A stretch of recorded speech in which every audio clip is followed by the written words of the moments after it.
ನೀವು ರಾಜರಿದ್ದಂಗೆ ನಾವೆಲ್ಲ ನಿಮ್ಮ ಸೇವಕರಿದ್ದಾಗೆ. ಈ ಮನಸ್ಥಿತಿ ಬದಲಾವಣೆ ಆಗಬೇಕು.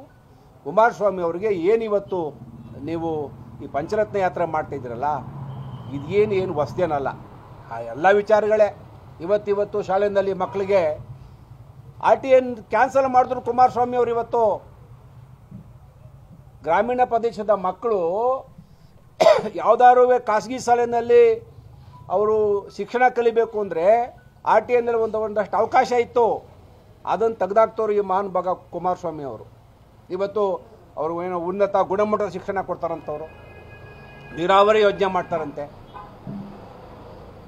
ಹೀಗೆ ಪುಂಗಾನುಪುಂಗಿ ಅವರು ಏನು ಇವತ್ತು ಯೋಜನೆಗಳನ್ನ ಹೇಳ್ತಾ ಹೋಗ್ತಾ ಇದ್ದಾರೆ. ಇದು ಯಾವುದಕ್ಕೂ ಮನ್ನಣೆ ಇಲ್ಲ. ಕುಮಾರಸ್ವಾಮಿಯವರು ಒಂದು ಕೃತಕವಾಗಿ ಸೃಷ್ಟಿ ಮಾಡ್ಕೊಂಡಿರ್ತಕ್ಕಂಥದ್ದು.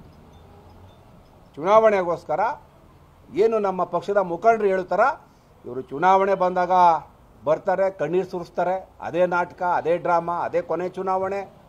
ಇದೊಂದು ಸಾರಿ ಕೈ ಹಿಡೀರಿ. ಈ ಸಾರಿ ಹೆಣ್ಮಕ್ಳು ಸ್ತ್ರೀಶಕ್ತಿ ಸಂಘಗಳ ಸಾಲ ಮನ್ನಾ ಮಾಡ್ತೀವಿ, ಆ ಸಾಲ ಮನ್ನಾ ಮಾಡ್ತೀವಿ.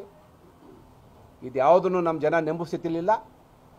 2023ಕ್ಕೆ ಭಾರತೀಯ ಜನತಾ ಪಾರ್ಟಿ ಮತ್ತೆ ಅಧಿಕಾರಕ್ಕೆ ಬರ್ತದೆ. ಮತ್ತೆ ನಾವು ರಾಜ್ಯದೆಲ್ಲ ಅಧಿಕಾರ ಹಿಡಿತೀವಿ, ಸುಭದ್ರವಾದ ಸರ್ಕಾರವನ್ನು ಕೊಡ್ತೀವಿ. ಯಾವುದು ಈ ಅಗಲಗನಸು ಕಾರಣದನ್ನು ಕುಮಾರಸ್ವಾಮಿ ಅವರು ಬಿಡಬೇಕು ಅಂತ ಹೇಳಿದ ರಾಜಣ್ಣ ಪಾರ್ಟಿ ಬಿಟ್ಟು ಬಂದರು. ಇವ್ರಿಗೆಲ್ಲ ಏನಾದ್ರು ಒಂದು ಅಧಿಕಾರ ಕೊಡ್ಬೋದಾಗಿತ್ತಲ್ಲ. ಅಧಿಕಾರ ಬಂದಾಗ ಅವರ ಮನೆ ಬಾಗಿಲಿಗೆ ಈ ಜಿಲ್ಲೆಯ ಜನ ಹೋದಾಗ ಅವರ ಗೇಟಿಂದ ಆಚೆನೇ ಕಳಿಸಿದ್ರು, ಗೇಟಿಂದ ಆಚೆನೇ ನಿಲ್ಲಿಸ್ತಿದ್ರು ಅಂತ ಅವ್ರು ಹೇಳ್ತಾರೆ. ಅಲ್ಲಿಂದ ಬಿಟ್ಟು ಬಂದ್ರಲ್ಲ ಇವತ್ತು ನಮ್ಮ ಜೊತೆ. ಅವ್ರು ಹೇಳ್ತಾ ಇರೋ ಮಾತು, ಒಬ್ರಿಗೊಂದು ರಾಜಕೀಯ ಸ್ಥಾನಮಾನ ಕೊಡಲಿಲ್ಲ. ಯಾಕಂದರೆ ಈ ಜಿಲ್ಲೆನಲ್ಲಿ JDSನಿಂದ ನೊಂದವರೇ ಜಾಸ್ತಿ.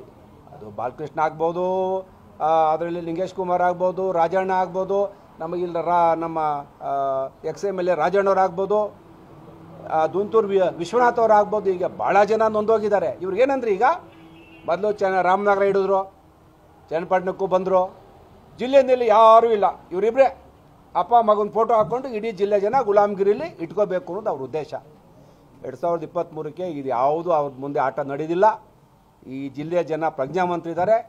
ಈ ಜಿಲ್ಲೆಯ ಜನ ಇವತ್ತು 2 ಕ್ಷೇತ್ರಗಳಲ್ಲಿ ಭಾರತೀಯ ಜನತಾ ಪಾರ್ಟಿಯ ಅಭ್ಯರ್ಥಿಗಳನ್ನು ಗೆಲ್ಲಿಸ್ತಾರೆ ಒಂದು ಆಶಾಭಾವನೆ ನಂದಿದೆ ಅಂತ ಹೇಳ್ತಾ